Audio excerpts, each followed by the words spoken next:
recordarles que seguramente les ha llegado por mail la convocatoria a la colecta, que va a ser durante todo el mes de junio. Estamos justamente recolectando todo lo que son alimentos no perecederos, leche en polvo, galletitas, alfajores y todo lo que sea para merendar, porque justamente está orientada a un merendero que está en una zona muy humilde de Alberdi, y están asistiendo actualmente alrededor de 200 chicos, 3 o 4 veces por semana, todas las tardes, para poder recibir su merienda. No la toman ahí, sino que se la llevan a su casa. Así que bueno, pedirles por favor, acá hay una cajita para dejar las donaciones. En la planta baja también me dijeron que iban a poner, la verdad que no me fijé si ya está puesta. Y si no, si quieren donar dinero en efectivo, lo pueden hacer en la línea de cajas de acá del Consejo. Bueno, en el día de hoy tenemos a las disertantes Patricia Pérez Pla y Fernanda Fernández. Ellas son presidente y vice de la Comisión de Sociedades, una de las tantas comisiones que tenemos acá en nuestro Consejo, y justamente nos vienen a hablar de todo lo que son los documentos digitales y la implementación de los trámites también, que tiende todo, digamos, a partir de ahora, ya de hace un montón, pero bueno, a partir de ahora con mayor amplitud a ser digital. Así que bueno, les dejo comenzar. Muchísimas gracias por venir. Bueno, buenas tardes. El tema que nosotras vamos a tratar hoy tiene que ver con todo, específicamente vamos a referirnos un poco a la utilización de la firma digital y a cómo se utilizan todos estos medios tecnológicos nuevos, sobre todo en el área de registro de las sociedades. Nosotros acá en Santa Fe sabemos que tenemos la inspección de personas jurídicas y el registro público, que son entidades ambas que trabajan, digamos, en el registro de las sociedades. Pero bueno, este tema de la digitalización o este tema de la desmaterialización de los documentos, en realidad viene de la mano ya hace muchos años de lo que se conoce como el gobierno electrónico.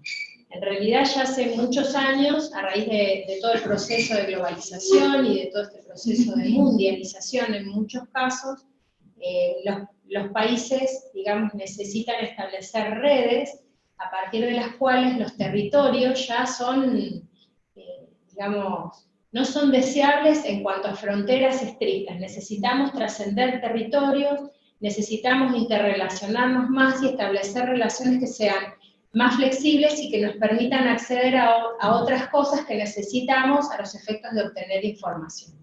Ya en el año 2005, la República Argentina empezó a trabajar todos estos temas relativos a lo que se conoce como el gobierno electrónico, que es toda la implementación de plataformas tecnológicas para la realización de trámites, para la comunicación dentro de los mismos organismos, y para agilizar, digamos, toda esta burocracia que tenemos compartimentalizada de alguna manera, y lograr, digamos, esa circulación de información, porque en definitiva se necesita tener una visión más integral respecto de la información que se dispone. Así que bueno, en el año 2005 sale este decreto, que su objetivo era justamente impulsar la utilización de las tecnologías de la información y las comunicaciones, porque lo que se pretende también es establecer algún tipo de cercanía entre el gobierno y los ciudadanos en función de los trámites que hay que hacer. Fíjense, todo esto, este proceso, digamos, de digitalización, estuvo a cargo de la Secretaría y después de la Subsecretaría de la Jefatura de Gabinete, ¿sí? El Estado argentino es una pirámide, para que nos podamos ubicar cómo es que funciona, digamos, toda esta red de relaciones. El Estado argentino es una pirámide a donde tenemos 3 órganos fundamentales: el Poder Ejecutivo, el Poder Legislativo y el Poder Judicial. Y dentro de cada uno de estos órganos, que integran lo que se conoce como la administración centralizada, ¿sí?, tenemos distintas secretarías, subsecretarías, ¿sí?, algunos entes que son autónomos, otros entes que son autárquicos, tenemos direcciones, ¿sí?, y todos ellos emiten algún tipo de disposición, de reglamentación, ¿sí?, son todos actos administrativos los que emiten. Y se relacionan a su vez entre sí, ¿sí? hubo en algún momento mucho problema, por ejemplo, con los temas de secreto fiscal. ¿Por qué? Porque cuando se crea, por ejemplo, la UIF, en realidad la UIF para detectar algunas cuestiones ilícitas necesitaba información que tenía la AFIP. Entonces se presentan estas cuestiones de qué información es la que yo puedo dar y hasta dónde puedo dar esa información. Entonces la subsecretaría de la Gestión Pública de la Jefatura de Gabinete, en realidad cuando se implementa todo esto, era la encargada estratégica de diseñar un poco todo este plan de digitalización nacional que apuntaba a todo esto que ustedes están viendo en pantalla. Una parte son los trámites, todos ustedes deben seguramente hacer algún trámite ante AFIP, con lo cual saben muy bien en qué consiste esta cuestión de la digitalización de los trámites, esta cuestión de acceder a ese perfil directamente. Hay un portal, el portal que tiene la República Argentina realmente es bastante detallado, nos indica cómo están estructuradas, digamos, todas estas relaciones tecnológicas. Hay también un sistema de seguimientos de expedientes, la Justicia Nacional ya lo tiene también, una ventanilla única, portales temáticos también del Gobierno de la República y directorio en línea de organismos y funcionarios de la Administración Pública Nacional. En nuestro país todo este proceso se torna un poco más complejo porque yo siempre digo que no hay que olvidarse que nosotros somos un país federal.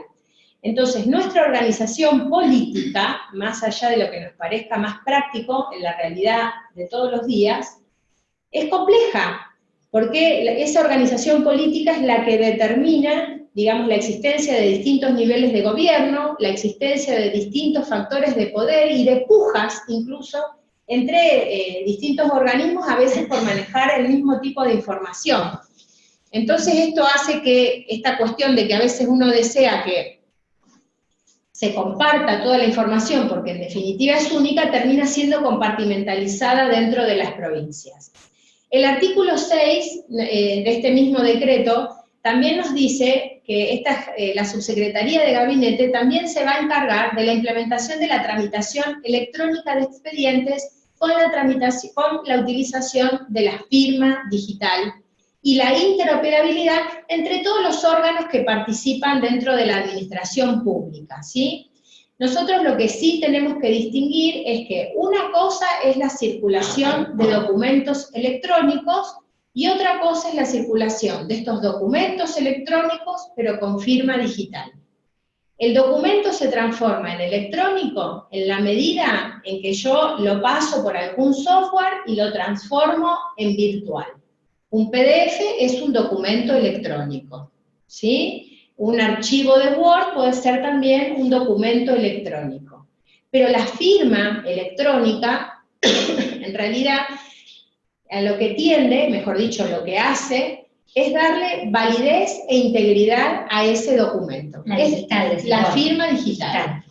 Eso quiere decir que me asegura que ese documento fue emitido por quien dice ser quien lo emitió y que además tiene el contenido que la persona que lo emite dice que tiene, ¿sí? Básicamente me garantiza la inalterabilidad. Ustedes saben que nosotros en el 2015 tuvimos la modificación del Código Civil y Comercial de la Nación, y lamentablemente tenemos algunas disposiciones dentro del Código sobre firma digital, pero por ejemplo, para todas las cuestiones de libros contables, si bien, bueno, después Patricia va a comentar el caso particular de las SAS, y cómo se inserta un poco dentro de todo este esquema, en realidad digamos, el código pasó por alto y toda la sección de libros contables no los menciona siquiera a esta posibilidad de tenerlos en forma electrónica. Es más, me sigue exigiendo el inventario y balance en papel. La exigencia del papel viene por la inalterabilidad, en realidad, ¿sí? Nosotros tenemos una concepción legalista de la contabilidad en cuanto se piensa en general que todo aquello que está registrado responde estrictamente a esa realidad legal y por lo tanto lo queremos preservar y tienen todas esas cuestiones de que no se puede tachar, no se puede borrar, la consecutividad en los números, ¿sí? Todo, digamos, nace un poco a partir de ahí. Entonces, para tener firma digital, nosotros lo que necesitamos es tener un documento de tipo electrónico.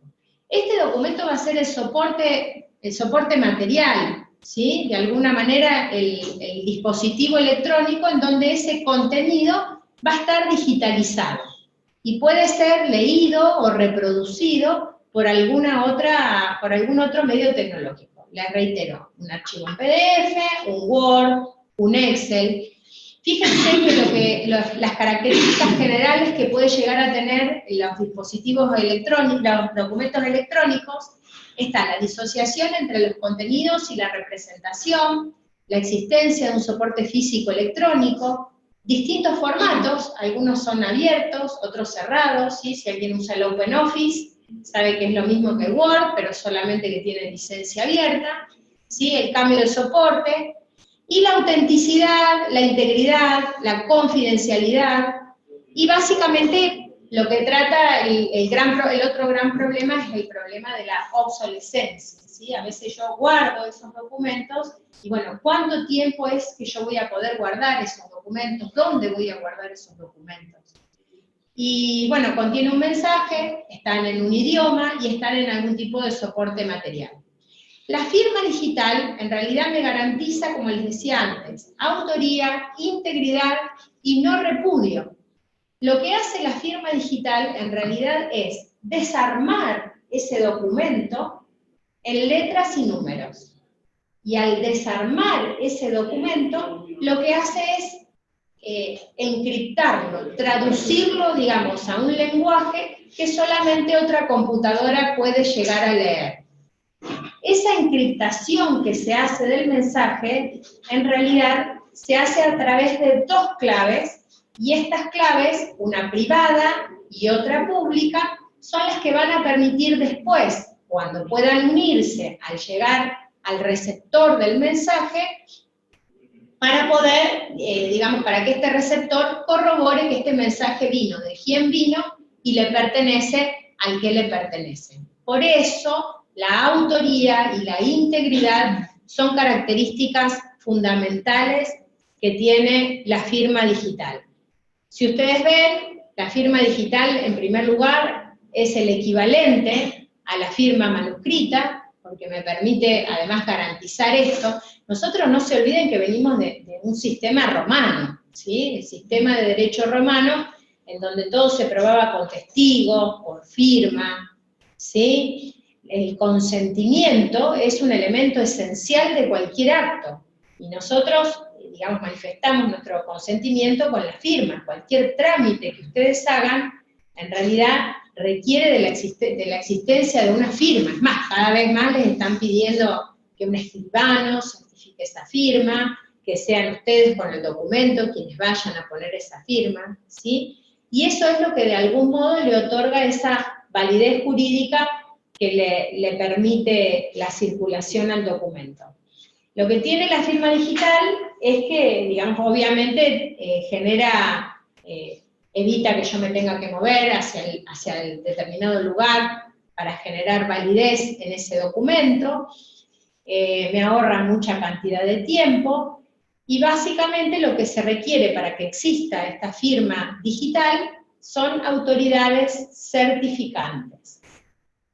Porque en realidad todo el esquema de obtención de esta firma parte también a partir de una pirámide, ¿sí? Hay un organismo, en realidad, que es el que otorga o el que concede esa firma, y que, digamos, puede concederla a otros organismos para que a su vez las concedan a otras personas.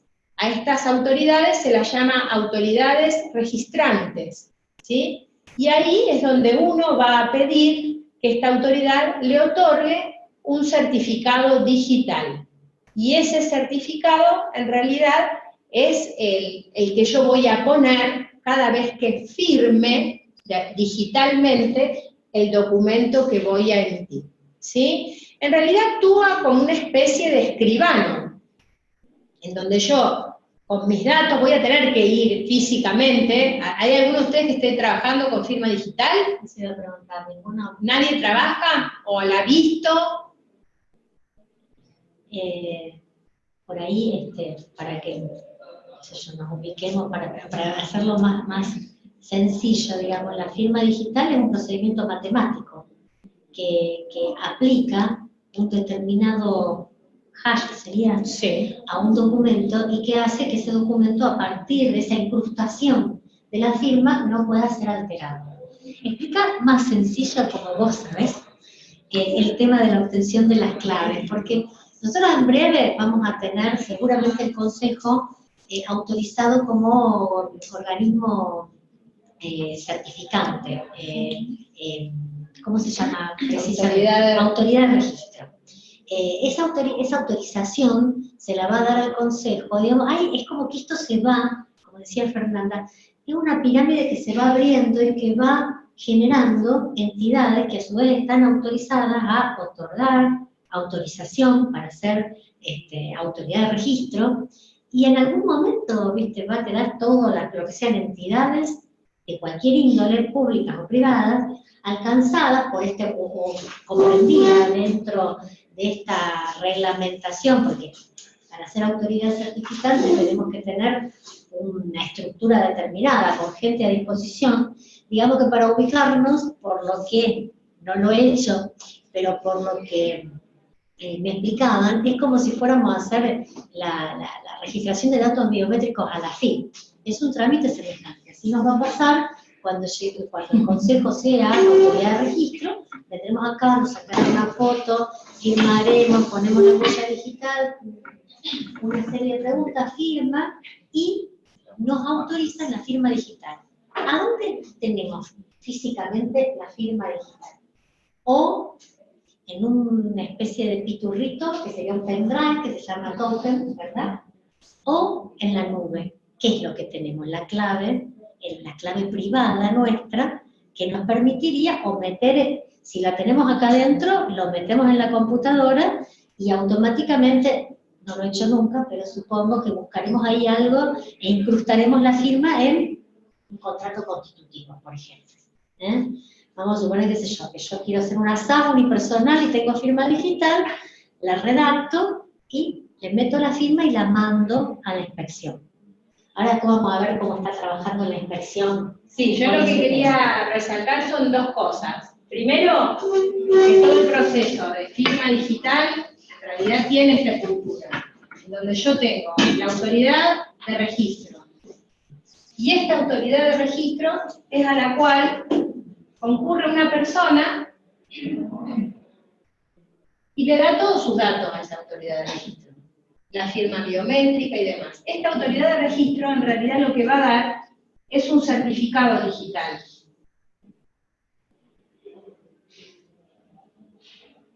Y dentro de ese certificado se incluye una clave pública y una clave privada. ¿Sí?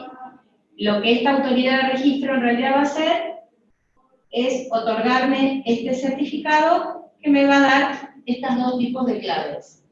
Esta autoridad de registro de alguna manera va a actuar como una especie de escribano, porque lo que va a hacer es tener todo un listado de gente con sus claves públicas. Obviamente ¿Sí? la privada no la sabemos solamente nosotros, ¿no? ¿Para qué? Para que esta persona, cuando emita su mensaje y lo firme de manera digital, aquel que recibe el mensaje pueda ir a corroborar hacia estas bases públicas que esta clave pública le pertenece a esta persona.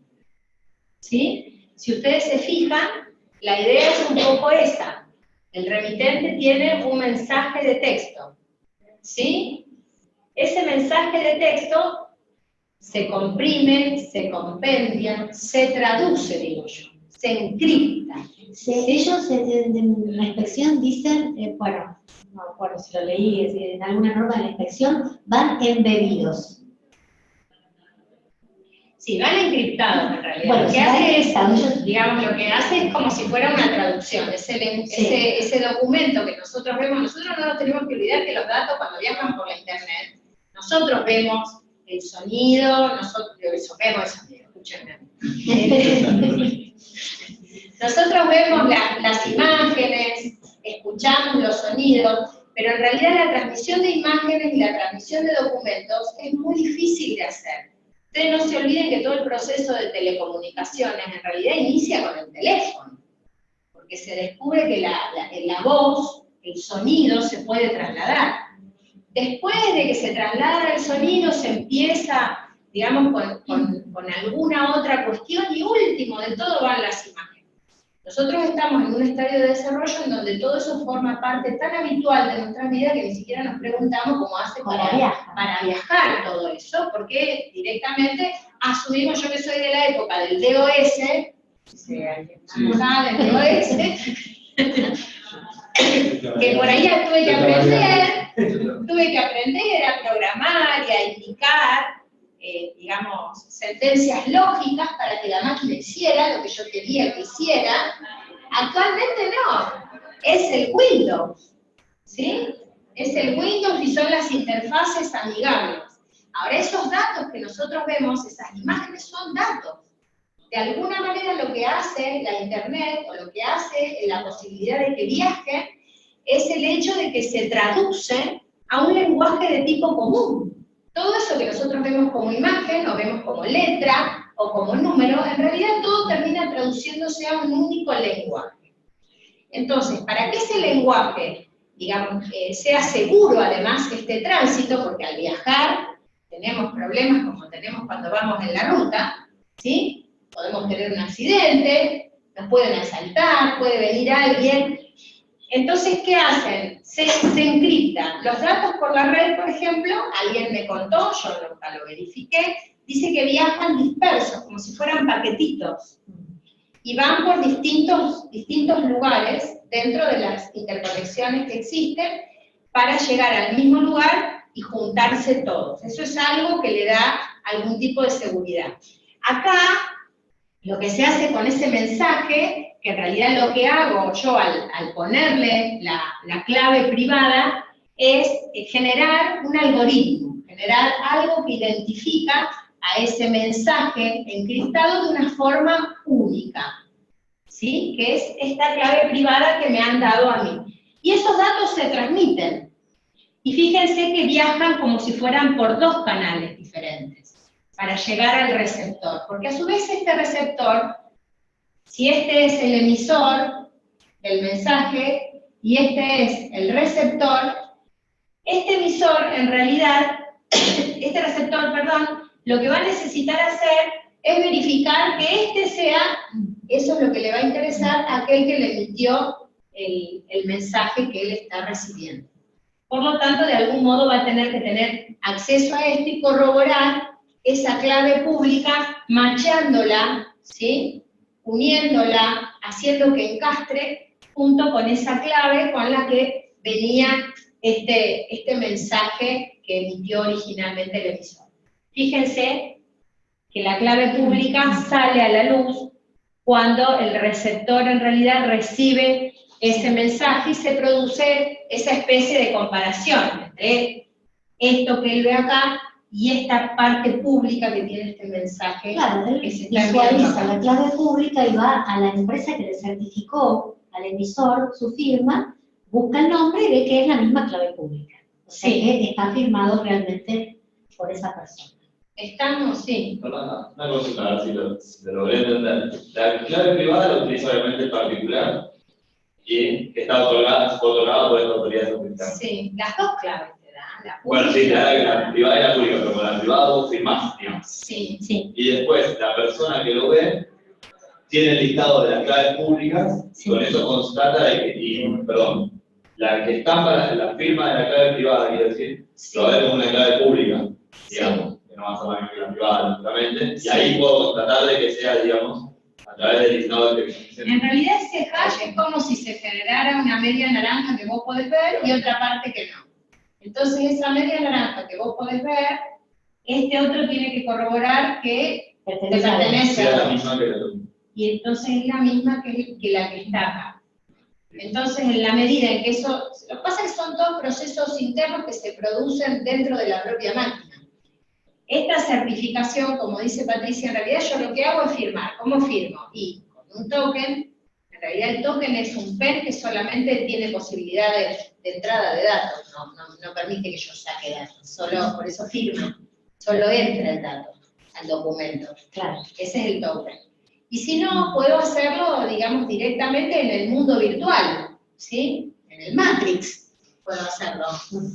Entonces lo puedo hacer en el mundo virtual y guardo, digamos, esa información en ese lugar. Yo preparé finalmente un poco qué significa el hash. ¿Querés pasar la otra diapositiva? Aprieta el... Bueno, este es un poco el marco legal de lo que nosotros estamos hablando, ¿sí? Fíjense, la ley 25.506 es la ley de firma digital, son todas del año 2000, ¿sí? 2001, esta es del 2001. Son viejas, más viejas, no son tan nuevas, quiero decir. Demoramos mucho en que esto se pudiera implementar, porque incluso tampoco se sabe muy bien a nivel legal qué pasa con todo esto. Todo esto, si bien agiliza mucho los procesos, lo que termina pasando después es que se generan problemas, por ejemplo, en cuestiones legales habituales. Acá nosotros estamos preocupándonos por la validez extrínseca del documento y la validez intrínseca del documento. El consentimiento, cuestiones esenciales que hacen a ese contenido.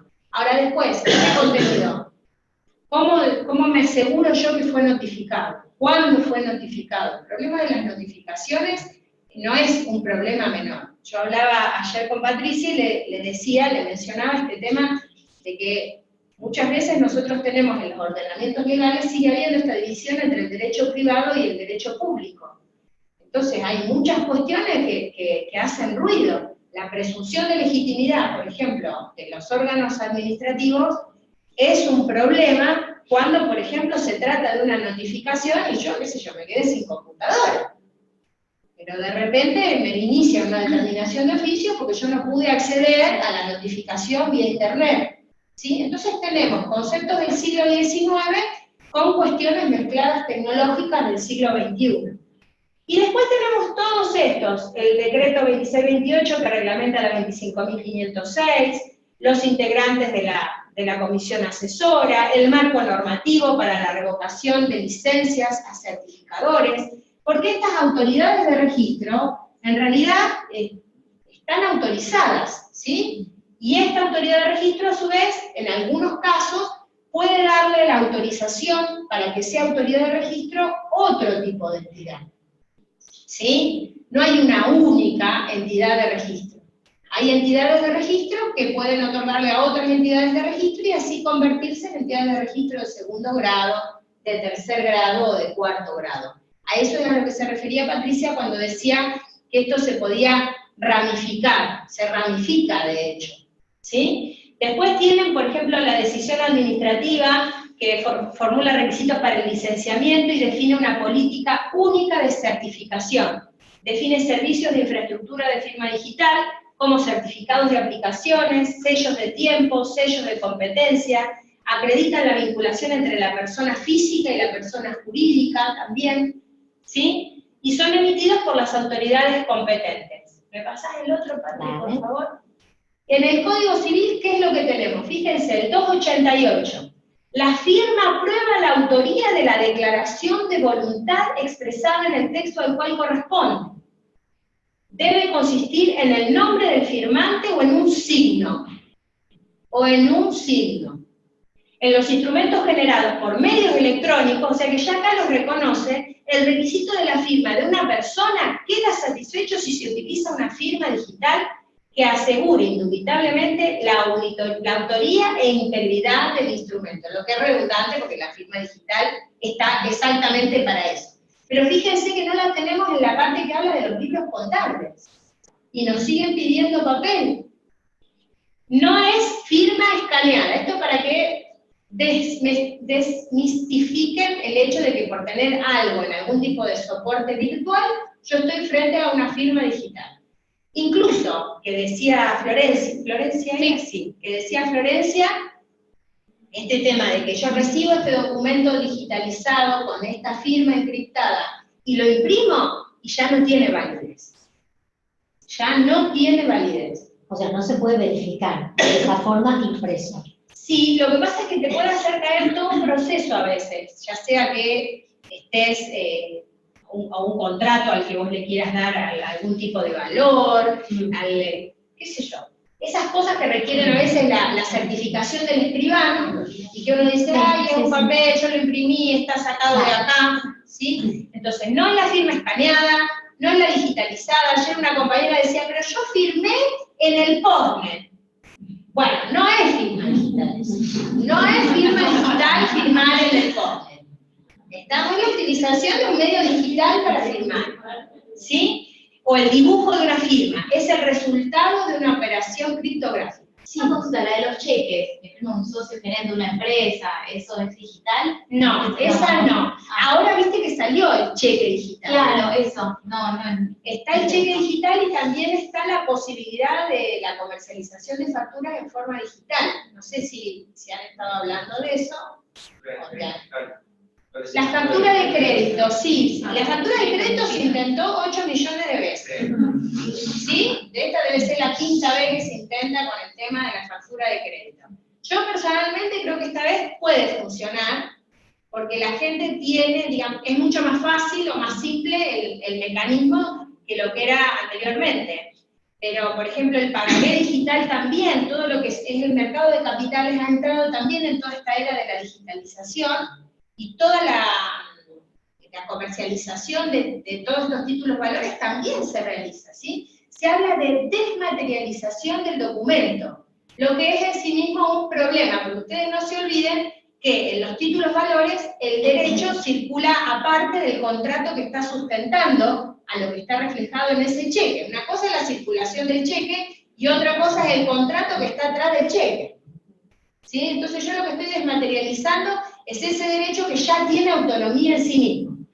A diferencia de la firma electrónica u otros datos de validación, detrás de la firma digital hay una infraestructura, este tipo de infraestructura, ¿sí? Regida por protocolos, leyes, organismos de control oficiales, que no tienen la firma electrónica, que lo que hace es asegurar la validez del instrumento, su no alteración, y que ha sido firmado por la persona que figura como firmante del mismo. Y el último creo que es. A ver. Bueno, lo del token, hay otra resolución más nueva, la 6318, y pasa a la siguiente. Y acá está el tema del hash, para que ustedes vean un poco en qué consiste. Es un algoritmo, ¿sí? Un conjunto de números que se consigue crear a partir de una determinada entrada, una salida alfanumérica que tiene una longitud fija. Por ejemplo, un documento Word de 100 páginas puede producir el siguiente hash, ¿sí? A eso le llamo yo traducción, encriptación, ¿sí? Tiene una función unidireccional, porque es un sistema de criptografía que utiliza algoritmos que aseguran que con la respuesta a ese hash nunca se podrá saber cuáles han sido los datos insertados. Ese hash lo que me garantiza es la inalterabilidad del dato y que nadie pueda ingresar que no sea aquel a quien yo se lo estoy enviando. ¿Y para qué se utiliza? Para almacenar contraseñas de usuario, para la firma digital, también para contratos digitales. Bueno, la manera de generar un hash y verificar el hash está dentro de determinados, digamos, cuando ustedes inician el proceso de certificación de ingreso de la firma digital con el organismo ante el cual ustedes quieren presentar o enviar ese documento, ¿sí? Yo hablo de organismos porque en general nosotros lo estamos pensando en temas de trámites. ¿Y hay alguna otra más? No. Nada más. Bueno, yo no tengo más nada para decir. Una preguntita. Porque corremos las dos cosas, ¿no? La parte digital por un lado y la parte judicial que es todo papel. Sí. ¿Cómo se prueba? Porque vos dijiste que una vez impreso no tiene validez. Ajá. ¿Cómo se prueban los contratos en sede judicial en caso de controversia? Y Se mandan por mail. Se mandan por mail. el tema, en caso de controversia... Se mandan a descargar en la página. Mira, justo hoy había recibido un O sea, artículo... siempre teniendo en cuenta que todavía no está, digamos, la parte judicial no está... El tema de la prueba digital es bastante difícil. El otro día me comentaban, por ejemplo, el caso de suponete, es muy común a veces que el tema a veces de un veraz, o que, suponete, en un sitio web, que generen un enlace al sitio de tu propia empresa. El caso este que me comentaban, en realidad la gente lo que tenía era, tenían una patente de una determinada máquina de café, y este sitio estaba en Estados Unidos, que ellos habían tenido conversaciones con gente de allá para efectuar una distribución, y ellos le dijeron que no, y se encontraron con que en el sitio web de esta gente de Estados Unidos tenía un enlace al sitio de máquinas de ellos, y salía un cartel cuando ingresaban al sitio que decía que las máquinas no estaban autorizadas para la venta en Estados Unidos, que, qué sé yo, decía un montón de cosas como para desalentar a alguien que comprara, digamos, esas máquinas si ingresaba a ese otro sitio para poder hacer. Entonces, bueno, el tema es cómo pruebo yo todo este tipo de cosas que, yo vuelvo a insistir, forman parte de la desmaterialización más allá de la firma digital. Bueno, hay un montón de entidades de registro.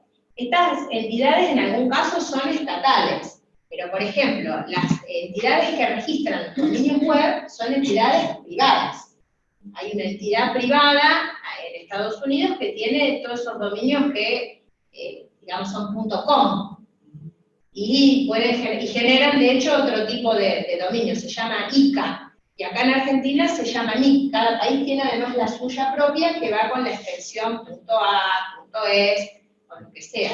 Entonces, tengo que buscar, por ejemplo, buscaban cómo acreditar que esto era lo que había pasado, y en realidad decía la abogada que ella lo que había tenido que hacer en realidad es pedir al juzgado que enviaran al oficial de justicia, por ejemplo, a constatar y a imprimir cada una de las páginas dentro de las cuales ellos veían, digamos, que existía esta alteración. Entonces, por ejemplo, traer algún tipo de oficial público sigue siendo una medida válida en sede judicial. El tema a veces está con las escuchas telefónicas o los teléfonos escuchados u otro tipo de circulación que es difícil. Pero, por ejemplo, traer, en este caso, ella traía al oficial público y le hacía imprimir al oficial público los prints de pantalla. Claro, y después que te los certificaron. Porque él los imprimió. Porque el problema en el proceso también es el control de la prueba. Cuando uno va a probar, esto se lo digo, sirve para cualquier cosa en realidad, cuando uno va a probar, tiene que siempre la contraparte tener lo que se llama el control de la prueba, porque eso garantiza el derecho constitucional al debido proceso.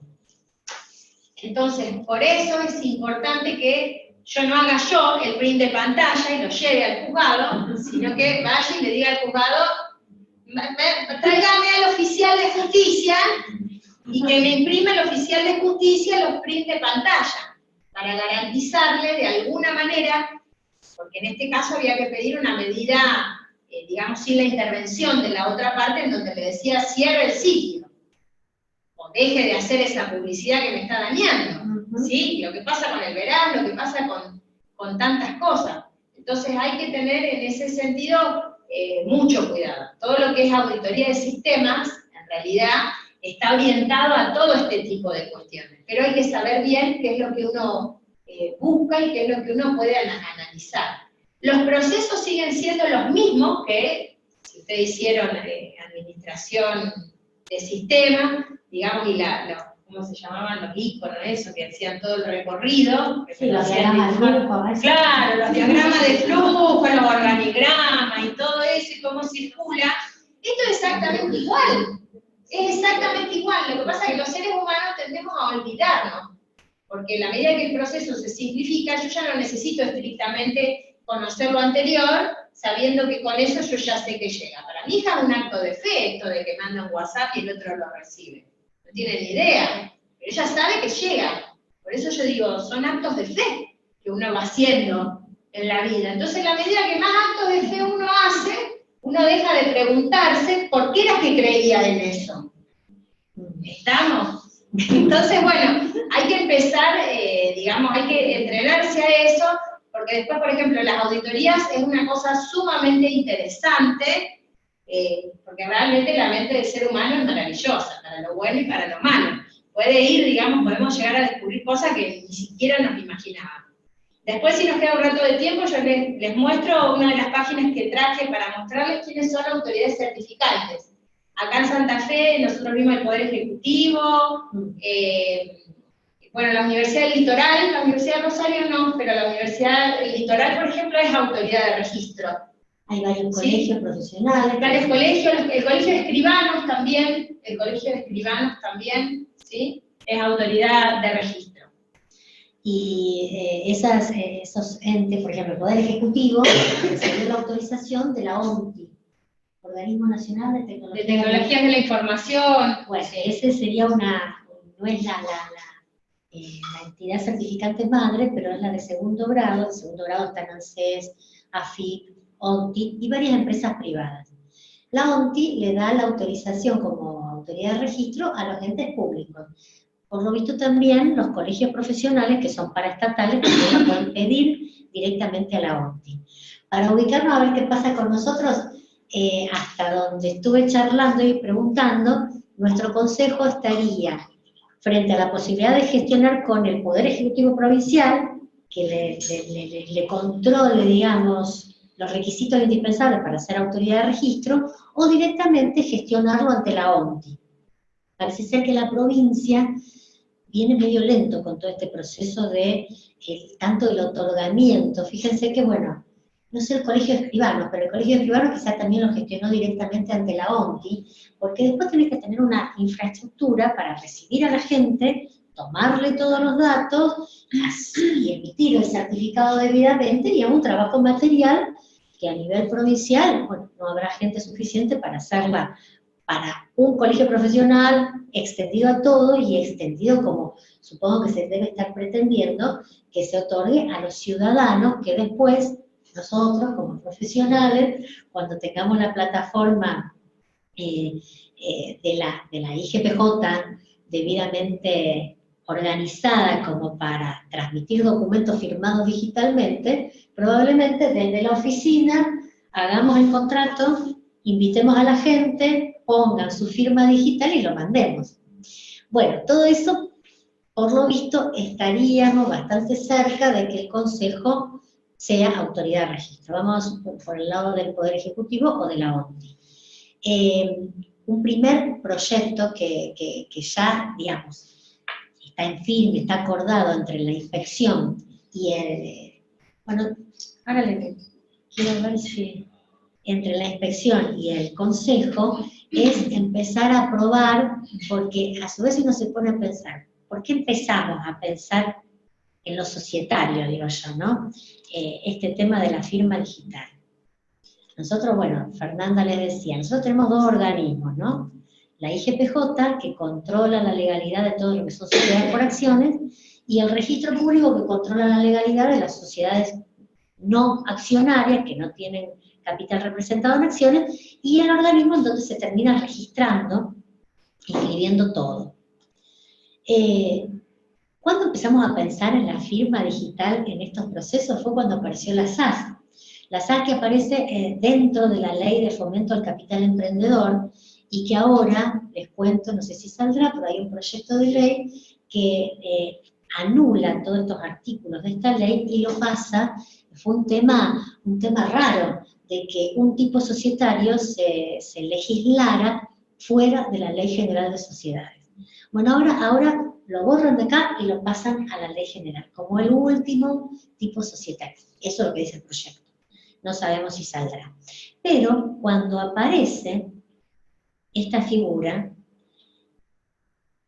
la SAS tiene aspectos interesantísimos para considerar, ¿no? Porque le otorga, al estar fuera de la ley de sociedades, y por cómo están redactados los artículos referidos a este tipo, le otorga mucho peso a la autonomía de la voluntad, para, no sé, por ejemplo, para pensar, justamente, yo creo que no sé si tiene que ver también con que estaba fuera de la ley, que entonces no estaba explícitamente obligada al cumplimiento de las normas de la ley de sociedades, aunque más no sean las generales, hay algunas derivaciones, digamos, de los artículos de la SAS a algunas disposiciones de la ley general. Pero cuando no dice nada, si no dice nada, lo que no está prohibido está permitido. Entonces, por ejemplo, en la sociedad anónima yo tengo tipos de acciones que pueden tener de 1 a 5 votos. En la ley de SAS no dice nada, entonces si yo quiero acciones de 10, bueno, teóricamente lo podría hacer. La SAS le permite a los otorgantes del contrato prohibir la venta de las acciones por 10 años. Eso es una disposición expresa de la ley, ¿no? En la ley de sociedad anónima eso no está permitido. No está permitido prohibir nada, a lo sumo se puede limitar. Bueno, o sea que tiene una serie de particularidades interesantes, pero cuando se la divulga, se la presenta en sociedad, ¿ustedes se acuerdan qué se decía de la SAS? ¿Qué era la SAS? Era la sociedad que se inscribía inmediatamente en 24 horas y a su vez, yo lo escuché en un evento que se hizo en el Metropolitano, de presentación del programa, de fomento a las pymes, y el ministro de la Producción de la Nación dijo, señora, les traigo una buena noticia, ustedes van a poder hacer solos su sociedad sin necesidad de gestores ni contadores, dijo. No dijo abogados, dijo gestores y contadores. Yo digo, qué barbaridad que un funcionario público, no sé, no lo deben haber escuchado en ninguna parte, pero bueno, después también estuve en una charlita que dio también, no me acuerdo si era el mismo ministro, pero en un ámbito profesional y obviamente cambió el discurso, dijo que obviamente que aceleraban los procesos, la posibilidad que daba la SAS, pero ¿por qué la SAS? En realidad, la SAS se podía hacer en 24 horas. No, en ninguno. Pensemos que los organismos, digamos, de control societario son provinciales. Sin ir más allá, por el solo hecho de que a lo mejor nosotros tenemos un buen acceso a Internet, pero no es así en todas partes. Entonces, como todo esto se maneja gracias a la existencia de la Internet, eso solo llevaría a que no lo pudiéramos cumplir, esa calidad que tiene la SAS de ser una sociedad expresa. Pero más allá de eso, o sea, ¿qué hubiéramos necesitado? Bueno, esa plataforma de trámites a distancia, que ¿quién la tenía en el momento en que se dictó esta ley? Buenos Aires, ¿verdad? Cava, la IGPJ, la IGJ de la Ciudad de Buenos Aires. Nosotros teníamos... Pero me parece que, disculpa, me parece que esa plataforma de trámites a distancia... no es de la IGJ, si vos... No es específicamente de la IGJ, bueno, es una plataforma, federal, digamos, federal, claro, es del gobierno nacional. Claro, pero nosotros no teníamos acceso. Y no, lo que pasa es que la Ciudad de Buenos Aires tiene también un rango jurídico, político distinto. Si bien con la reforma constitucional se la hizo ciudad autónoma, hay muchas cosas que no han terminado de pasar al ámbito propio de la ciudad, la sigue manteniendo el gobierno nacional. Pero en concreto, bueno, ellos ya tenían en funcionamiento, en forma previa, una plataforma de trámite a distancia. No tenían, tengo entendido yo en ese momento, firma digital. Hubiéramos tenido que contar con la gente que otorgaba instrumentos constitutivos con firma digital, que tampoco es algo que esté extendido mayoritariamente, y obviamente también la firma digital del funcionario que te inscribe la sociedad, son un montón de cosas que en ese momento no estaban, no están tampoco ahora, pero sí vamos camino a eso. Entonces, ¿qué teníamos en ese momento? Realmente poco y nada. Yo creo que frente a esos cambios y anuncios que de alguna forma te obligan a trabajar distinto y a no solamente la voluntad de decir, bueno, mañana me levanto y trabajo distinto, no, a tener el sistema adecuado, a contar con programación adecuada, con personas que tengan el conocimiento. Nosotros tenemos en la Inspección General de Personas Jurídicas la suerte de que hay dentro del organismo trabajando un muchacho joven que es ingeniero en sistemas o licenciado en sistemas y que está trabajando ahí in situ, armando todo esto. porque si no también es mucho más difícil. Yo lo veo, yo me centro, digamos, en la IGPJ, que a lo mejor está trabajando más en lo digital, pero el registro público, que también tiene algunas cosas digitalizadas, no cuenta con una persona especializada dentro del registro. Tiene que ir, en todo caso, pedirle a la Corte que el departamento, el sistema, es todo más burocrático. Entonces, bueno, no se pudo cumplir. ¿Y qué hicieron rápidamente los organismos de control? ¿Qué podían hacer de todo ese paquete de cosas que tenían que instrumentar? Y lo más sencillo era dictar instrumentos tipo para la constitución de la SAF, como una forma de acelerar los trámites. Porque si vos decís, mira, este es mi estatuto o contrato social, y yo solamente te permito completar huecos, datos personales de los fundadores, el capital muy bajo, los salarios mínimos vitales y móviles, las participaciones, ponerle un nombre, una fecha de cierre de ejercicio, el objeto es el que yo te pongo, amplísimo, pueden hacer de todo, nos olvidamos de normas anteriores que decían capital relacionado con objeto, pareciera que esta puede hacer de todo y puede tener un capital de, ¿cuánto es el salario? Una sociedad postmoderna. Sí, donde la seguridad te la da otra cosa, no te la da el capital de la sociedad, sino que te da la confianza del mercado hacia esa empresa que está funcionando, que bueno, la verificarás de otra forma.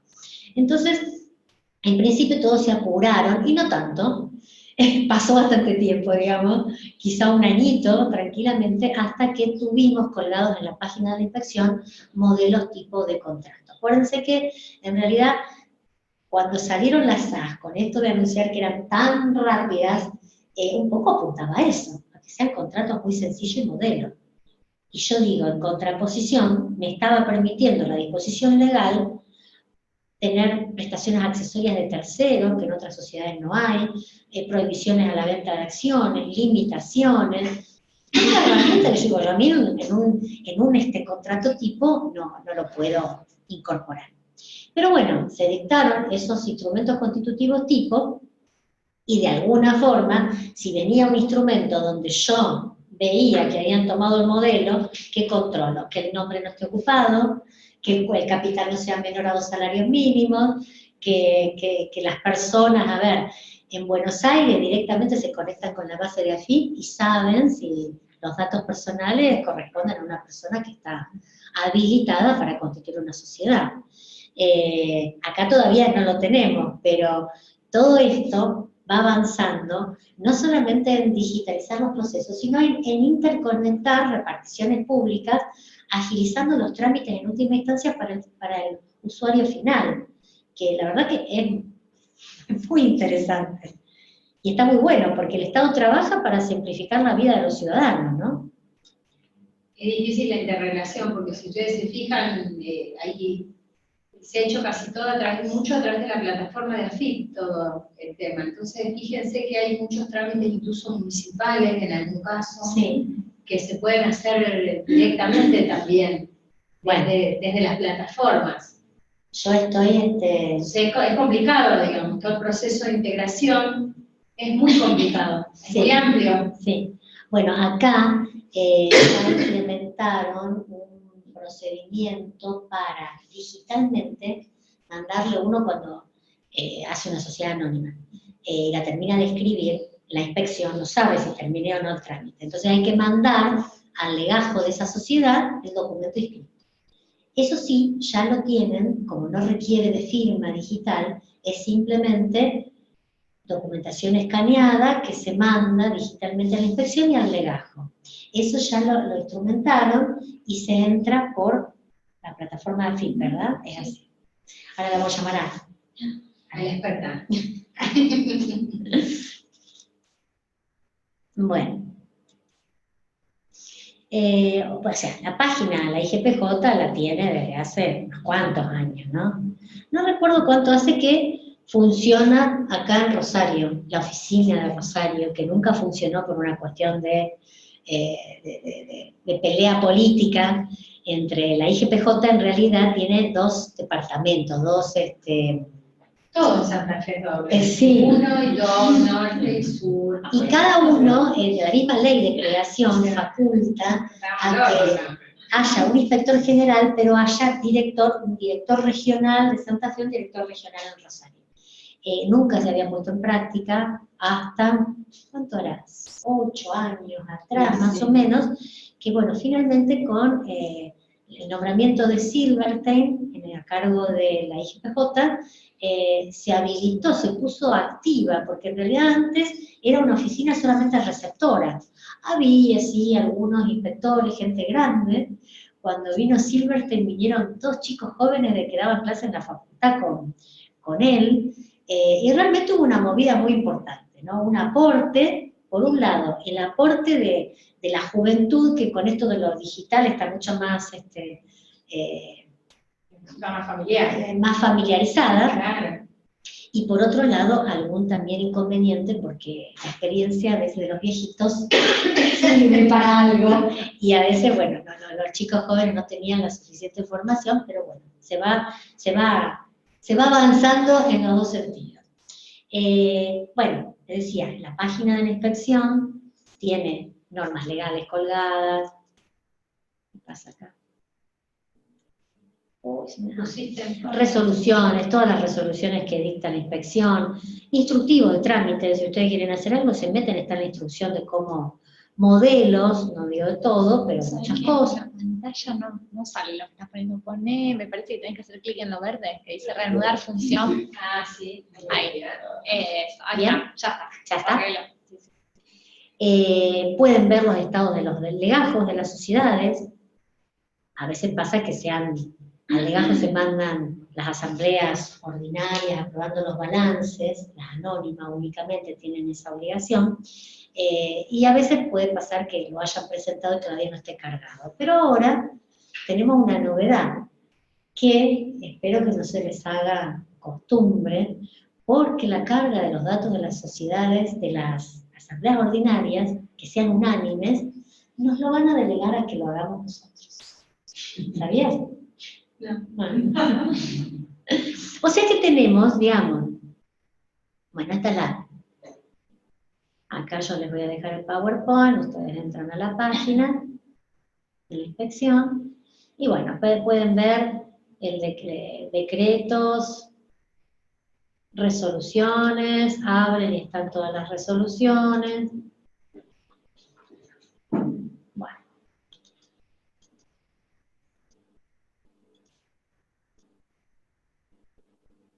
¿Cómo vuelvo yo acá? Así.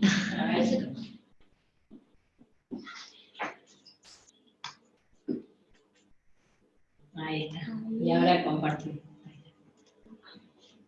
Ah, y estoy en el mismo lugar. Claro. Pero bueno, vamos aprendiendo. Bueno, entonces les decía, ¿qué hizo la inspección? La inspección es la de todas las provincias. Dictar, en principio, esos modelos tipo. Nosotros también tenemos una cuestión acá con las SAS, es que ambos organismos de control se están atribuyendo la facultad del control de legalidad de las SAS. Porque la ley habla de autoridad de registro, y la autoridad registral en la provincia de Santa Fe está en sede judicial y en el registro público. Entonces ambas están recibiendo los contratos constitutivos de SAS. Pero bueno, la IGPJ dictó y colgó en su página modelos. Después, ¿en qué avanzó? En esta normativa de informar ¿qué hacíamos cuando terminamos? ¿Alguno hizo un trámite de anónima cuando terminó la inspección? Bueno, cuando uno termina el expediente, donde llevaba las actas mecanografiadas, supongamos que fuera una reforma, con certificación de copia fiel del libro, con la firma del representante legal, con la tasa, con la nota, con todo el expediente terminado, con la resolución aprobatoria, uno tenía que ir a buscarlo, llevárselo, fotocopiarlo, volver, y te decían, bueno, 1 semana, 10 días. ¿Para qué?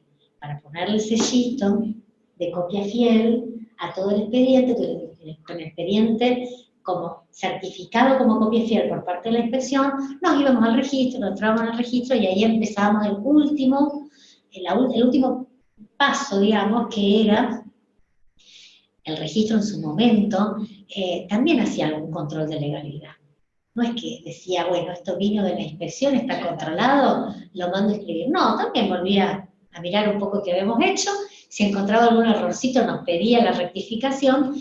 Ahora, bueno, ahora hay una ley que dispone que el control de legalidad de las sociedades anónimas es inclusivo de las IGPJ. Entonces lo que llega de IGPJ se manda directamente a escribir. Se ordena la inscripción, pueden verificar si falta la publicación del edicto, la debida solicitud de inscripción patrocinada, pero es mucho más simple.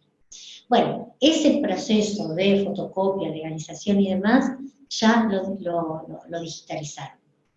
Ahora todo el expediente, la misma inspección lo escanea y lo manda, les manda a ustedes un mail con un archivo adjunto que es abrir directamente, no se puede, como que está, no sé si es encriptado o es, pero hay que hacer un par de clics para poder abrirlo y ustedes tienen escaneado el documento completo, el expediente, y eso es lo que va al registro. Y se arranca, o sea, ya tenemos una carga menos. Bueno, ahí tienen el acceso a directo. ¿Esto qué era, Bianca?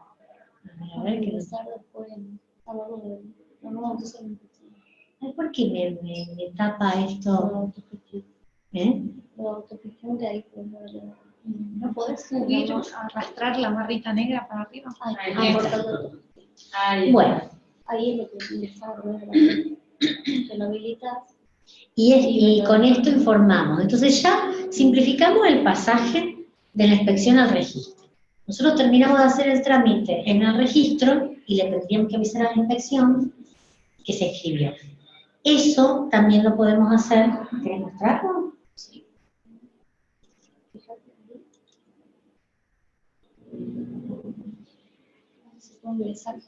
Hay un portal de autogestión que primero te tenés que dar ingresos de la página de AFIP. Tenés que entrar con tu quitting, tu clave, habilitarte, y una vez que te habilitas podés ingresar acá. Yo entro en el tuyo, la verdad. Está bien.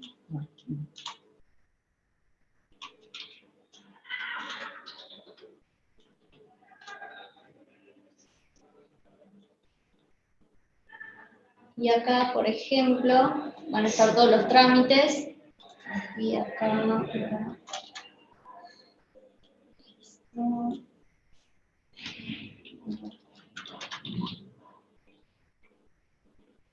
Comunicación de inscripción. Acá inicias el trámite, esto es lo que yo se puede hacer todo online. Continuar. ¿Esto desde hace cuánto? Sí, no sé, sí, re poquito. Te va a pedir completar los datos del trámite, los datos de la entidad, los datos de inscripción en el registro, si se trata de un acto, una reforma, lo que quieras comunicar, y te vas a adjuntar el acta inscripta y el comprobante de pago, y con eso confirma el trámite y ya te da el número de expediente y ya quedaría listo. No hace falta que el acta inscripta la escaneamos y la adjuntamos escaneada. Y para este trámite no piden certificación, no estamos hablando de firma digital ni de certificación de copia. Digamos, consideran que no puedo truchar un documento, la fotocopia de un documento escrito. Ahora volvemos para atrás.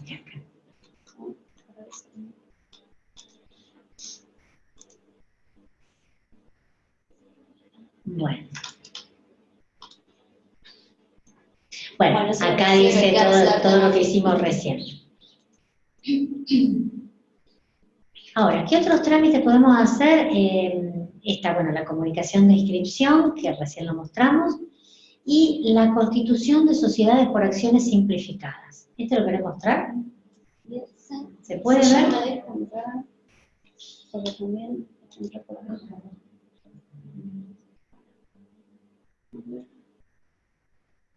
Es una mezcla, digamos, de lo que sería un trámite totalmente digital, porque el portal te permite acceder a los modelos que tiene autorizados los modelos tipo, no a otros.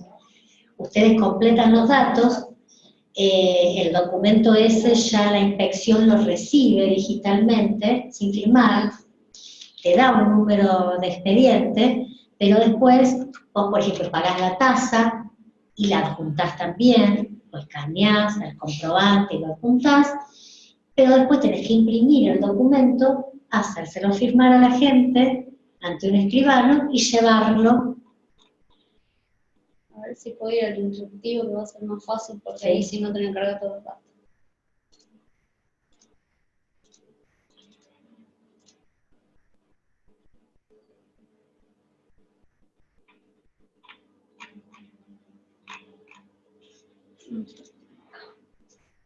Acá está.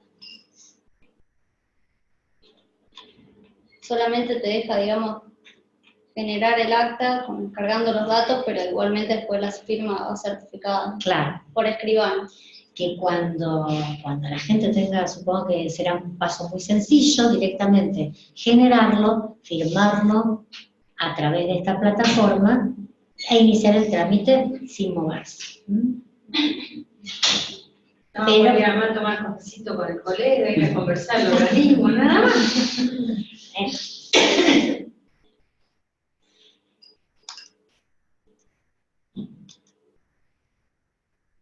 Bueno, y hay algunas que están por poner en funcionamiento, que todavía no están, que es esta de la actualización del legajo, cuando las asambleas ordinarias tienen el carácter de unánime. Entonces ahí hay una resolución de la inspección que faculta que el profesional, el contador, y lo han trabajado con el consejo, complete, o sea, hay una declaración jurada de la empresa donde le piden en un informe completar todos los datos que ellos controlan del balance y de la asamblea que aprueba el balance. Esto todavía no está vigente, pero les comento. Por ejemplo, dice la entidad, juez, domicilio, sede. Quienes suscriben, presidente o el apoderado, y que dice que con fecha tal se realizó la asamblea ordinaria, que aprobó el balance cerrado en tal fecha, que el acta se encuentra transcrita en el libro de acta de asamblea de foja tal a foja tal, que el libro fue publicado por el registro público y ponen los datos, que la asistencia a asamblea de esa asamblea consta en la foja tal del libro de asistencia, que por ejemplo te pide si los accionistas, puede haber alguna accionista de sociedad extranjera, si hay alguna sociedad extranjera tenés que poner los datos, se acompaña la memoria del ejercicio iniciado y cerrado, se acompañan los estados contables de tal fecha, certificados por el contador, fulanito de tal, matrícula, con opinión, van haciendo como una síntesis de datos, activo, pasivo, patrimonio neto, resultado, cómo está compuesto el patrimonio neto, que se acompaña el informe del órgano de fiscalización, dice que si hay aporte irrevocable vos tenés que decir como presidente de la sociedad, de dónde provienen esos aportes irrevocables. Si hay un revalúo técnico, tenés que decir si lo hiciste y que aplicaste la RT.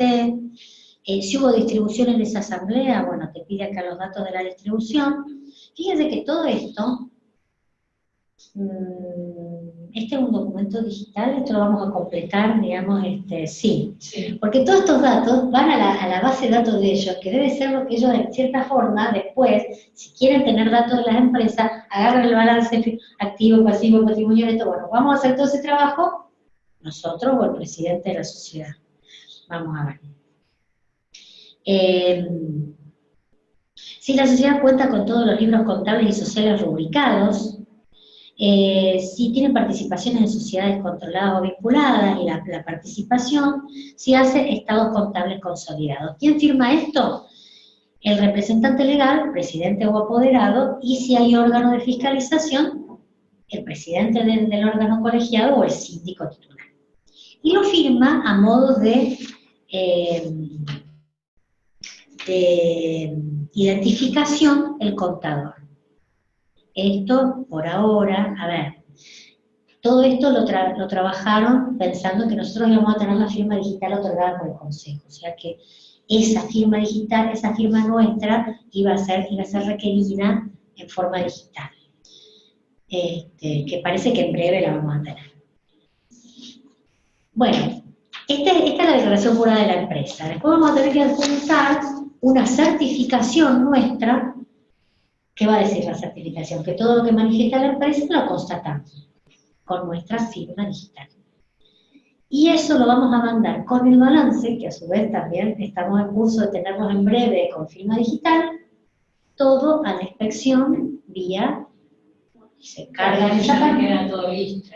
Exactamente. O sea que se subía el balance a la página. A la página del Consejo. Claro. Sí, pero no va a ser pública seguramente. Claro. O sea, es lo mismo que hacemos hoy, que lo llevamos en papel, ellos lo tienen en el legajo, pero no lo ponen a disposición. La resguardarán. ¿Yo qué conclusiones saco de esto? Digo, bueno, hay un montón de cosas que nosotros estamos constatando acá que no sé si nos estamos sacando el trabajo a los escribanos. Porque bueno, después tenemos que escanear la asamblea, escanear la planilla y subirlos también. A pesar de que hacemos el informe, también te piden esa documentación del libro directamente, sin certificar, porque a su vez vos estás constatando y lo estás poniendo, lo estás certificando de ese informe que hizo el presidente. Bueno, en parte la información contable me parece que no es de nuestra competencia, decir, bueno, yo el balance está certificado por fulanito de tal, estos son las cifras activos, pasivos, patrimonial, pero hay otras cosas que me parece que también vamos en la certificación de que la información que consta ahí es la que dice el acta. Tampoco es una certificación literal como haría el escribano. Es la búsqueda de datos que uno carga a un documento interactivo que le permite, a ver, a nosotros garantizarnos que vamos a seguir teniendo trabajo haciendo eso, porque seguramente le va a tocar al contador. Y al funcionario público también, bueno, le ayuda con la carga de datos, ¿no? Que después, no sé qué harán, si verificarán con la asamblea, con el balance. Yo creo que hay que estar preparado para que el trabajo cambie. Yo me resisto a pensar en términos de que uno pierde o gana. Las cosas cambian, son diferentes. Lo que significa que tengo que por ahí asumir otra actitud frente al contexto. Obviamente las personas tendemos a no querer cambiar la situación y a proteger lo que uno tiene, porque es lo que uno conoce y no se quiere salir de ahí. Pero bueno, fíjense, por ejemplo, en el tema de los colegios de escribanos, que ellos son autoridad de registro de las firmas digitales.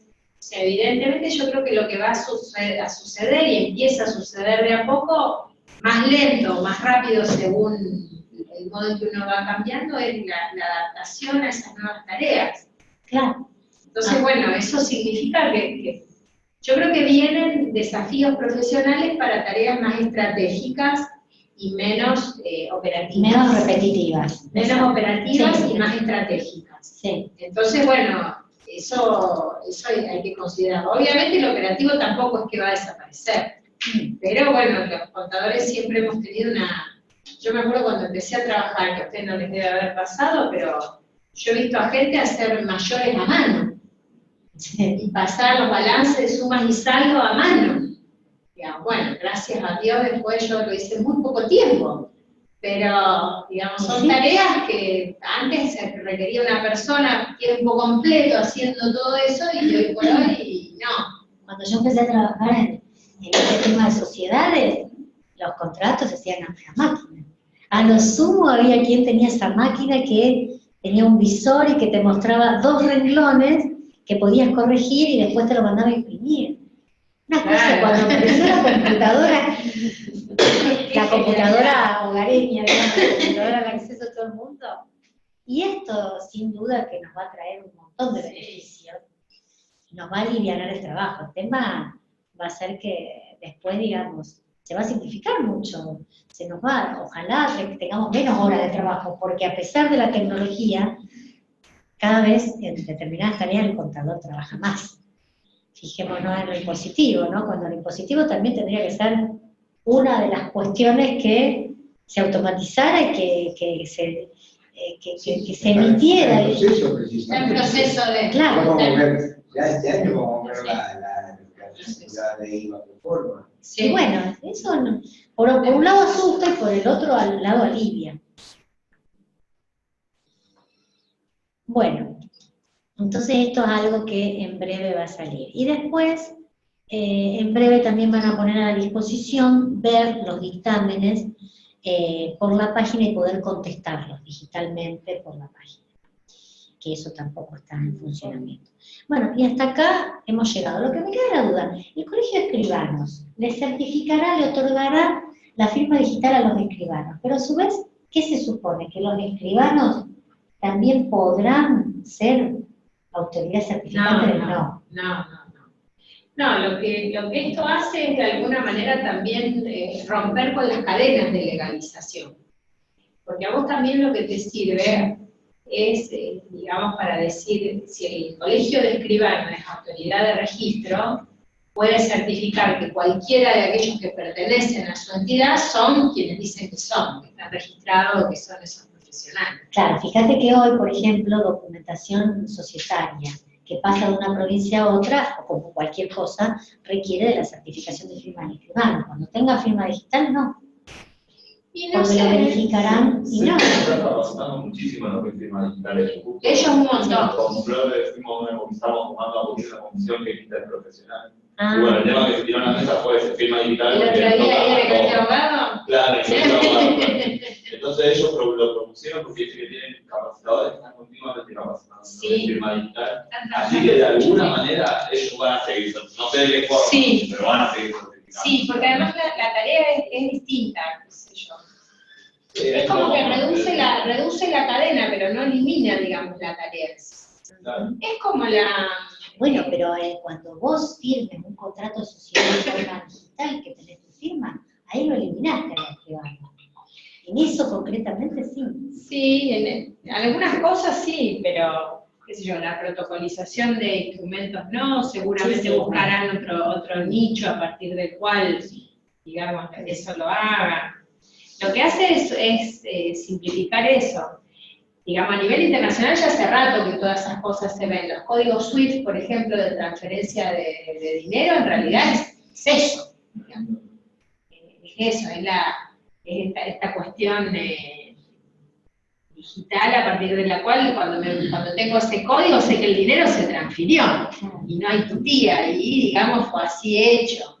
Después, qué sé yo, la Convención de la Haya, la Convención de la Costilla para instrumentos públicos, esa también, reduce también las cadenas de legalización, porque si yo tengo que traer, qué sé yo, algún documento del exterior para validarlo acá en el país, en realidad lo que hace es las autoridades centrales de los países, o los consulados, o la Cancillería, en general se hace a través de Cancillería, ya no intervienen más, directamente uno va a Cancillería, busca la oblea, la compra a la oblea, se la pone al documento y ya sabe que proviene de un escribano o de una autoridad X en el país tal o cual, ¿sí? Porque todos los países han certificado, bueno, y han acordado, digamos, que esa cadena de legalización se hace mucho más corta, entonces ya no tengo que ir al consulado a llevar para que el consulado vaya a la Cancillería y la Cancillería lo remita a la Cancillería del otro país. Entonces, bueno, acortan mucho realmente los trámites y permite la seguridad, digamos, de que ese documento es el documento que dice que es. Yo insisto, por eso hablo yo de tareas más estratégicas, porque trae otro tipo de inconvenientes. Va a traer otro tipo de inconvenientes, algunos que me puedo imaginar y otros que seguramente no me puedo ni imaginar cuáles van a ser. Entonces hay que pensar eso. A mí el problema de las notificaciones, o de estar seguro, el Código Civil, por ejemplo, que no les dije en el artículo 288, por ejemplo, habla de la posibilidad de utilizar registros electrónicos en las reuniones de asambleas, el 288. Lo que sí dice, bueno, todos tienen que estar de acuerdo y todos tienen como que acordar. Ahora no me dice cómo hago para saber que todos están de acuerdo, que todos acordaron. No me dice cómo. La ley de CAS también lo Permite reuniones de distancia, ¿no? Entonces, bueno, todo eso va a traer, de algún modo, me agiliza porque me permite utilizar, qué sé yo, reuniones vía Skype, me permite usar el medio electrónico que realmente se utiliza, porque hay muchas empresas que lo utilizan, ¿sí? Pero, bueno, en caso de, como todo, cuando empiezan los inconvenientes, tenemos que empezar a abusar a ver si llamamos al oficial de justicia para que venga a imprimirme, ¿sí? Una de las dudas, digamos, que obliga a esto, el costo, ¿no? ¿Qué costo tiene la firma digital. claro, el token o Sí, la idea es que sea gratuita a través de las plataformas estas que tiene el gobierno nacional. Yo lo que había leído es eso. Sí, no, te lo otorgan en forma gratuita, pero si es vía el token sí tiene un costo. Yo creo que Pero no sé si es tan caro. no es tan caro. Ponele que sea, no sé, entre 50 y 100 dólares. Lo comprás y lo tenés. Pero también puedes tener la firma digital en la nube. Entonces, y eso en realidad, nosotros el año pasado fue que vino este muchacho que tiene una empresa que hace todo el trabajo de control para otorgar el certificado de firma digital, que hay pocas, si ustedes se meten, están en la página.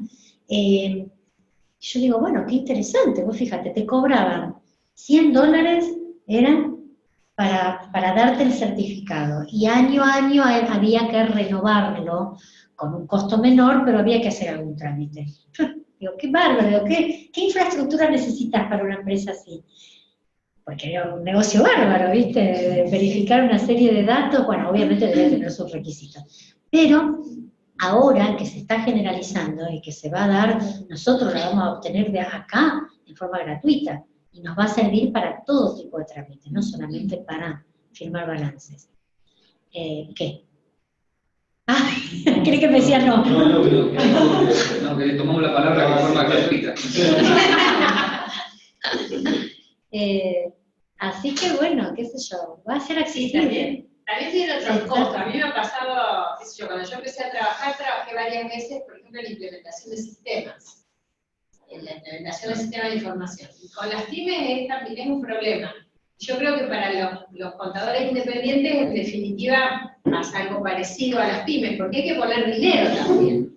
A veces no es mucho, pero no es mucho según quién sea el bolsillo el que tiene que poner. Entonces, bueno, todas estas cosas hay que mantenerlas, y tal vez, digamos, el trabajo más coordinado, compartiendo recursos, sea también una manera más cooperativa de trabajar, y no tanto en forma tan individualizada, ¿sí? Porque, bueno, qué sé yo, por ahí 4.000 pesos para un token, y yo tengo, qué sé yo, clientes yo sola, y es mucho gastar eso para un token. Ahora, bueno, si por ahí nos juntamos entre varios y podemos compartir los costos, bueno, en una de esas pongo 2.000 en vez de 4.000, ya es la mitad. Pero se irá extendiendo así, con la firma sin nada, ¿no? ¿Por qué sí, no? También. Sí, pero bueno, los equipos los tenés que tener, o sea, yo esta gente me acuerdo que me hice la implementación del sistema. Primero sí, pero pasaron 10 años y se negaban a poner un peso más en el sistema. Se negaban literalmente a poner un peso más en el sistema. Y se caía el sistema, la información no andaba, era todo lento. O sea, de algún modo, cuando uno también entra en estos circuitos, son otros costos que uno empieza también a manejar que antes no existían. Porque también es cierto que digamos, yo digo que el Estado ha trasladado los costos hacia los particulares. Porque todo esto, qué sé yo, en alguna época el formulario para llenar me lo daba el organismo al que yo iba. Ahora es la resma de mi papel, es la tinta de la impresora, es mi escáner, tengo que tener el escáner a veces. Y tenés que cargar los datos. Entonces, bueno, eso significa a veces otro tipo de estructura que uno medianamente tiene que manejarlo, y eso que nuestras profesiones son profesiones baratas. Sí. Profesiones baratas, hay profesiones que son caras. Hay profesiones que son caras. Bueno, Bueno, ¿algún espero que haya comentario? sido útil. No sé si tienen alguna pregunta, comentario. Yo le consulté a los que estaban online y por ahora ninguno hizo ninguna consulta. Hace un ratito le pregunté cuando estábamos llegando al final. No sé si alguno de los asistentes tiene alguna consulta para hacer. Una consulta, no encontré una empresa que está en Mendoza y Córdoba que cobra $20. Para hacerla. Ahí va, ¿$20 para qué? para el toque. Ah, mira vos. Y dura 2 años el certificado. Pero te da el certificado y... El certificado de la firma digital dura por 2 años. Ah, vos no es la misma empresa, la empresa vende todo. No, se llama ENCODE. Está autorizada en Córdoba por el Ministerio de Modernización. En Córdoba y Mendoza. Ah, entonces, ¿sabés qué? Te digo, me parece que han bajado los precios. Y sale $20 más IVA. Bueno, cuando nosotros hicimos la charla, yo me acuerdo que el muchacho dijo que eran $50 el token, pero el certificado salía $100, yo me acuerdo de eso. Entonces, bueno, evidentemente bajaron los costos, bajaron los precios. Es que el gobierno tiene esta plataforma, una plataforma de trámites en donde la idea, por lo menos eso fue lo que yo leí en su momento, es que uno pueda obtener todo esto gratuitamente. Digamos, hacerlo en forma gratuita. Entonces, bueno, si uno lo puede hacer en forma $20 gratuita. el trámite de gestor, en la gestión, digamos. No es Sí, Sí, puede ser, puede ser. bueno, es como que se va abaratando y se va generalizando el uso. Sí. Así que bueno. Bueno, muchas gracias.